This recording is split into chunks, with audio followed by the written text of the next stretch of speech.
This is Bjorn Villisvik, Orchestra Director at Hill Murray School, along with Miss Tracy Youngs. Thanks for taking the time to watch this video.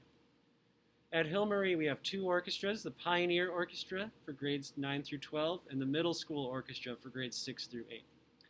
In our classes, students have the opportunity to play violin, viola, cello, bass, and piano. We pride ourselves in offering high-quality instruction. Our students can learn in the way that works best for them, whether that's playing with the whole group, working in smaller group sectionals, or practicing on their own. Our traditions are to perform at the Mall of America and Valley Fair, with opportunities to travel in some years.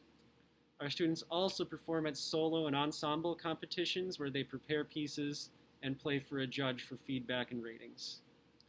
Most importantly, we have an inclusive environment and everybody's welcome.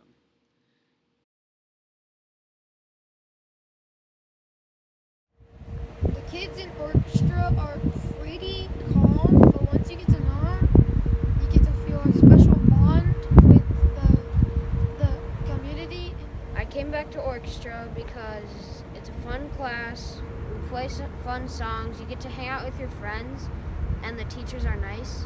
Kids in orchestra, they are so nice and helpful. They don't just want to do good for themselves, they want everyone to do good. It's just so nice of them. Mr. V is very prepared and he's a great player on the bass. One thing I really like about our director is how he's really understanding. He helps you if you really need it. Some of the fun things we get to do in orchestra are hang out with your friends, play fun songs, you get to go to Valley Fair and Mall of America. What I like about orchestra is you get to hang out with your friends, you play really cool songs, and it's just a jolly good time.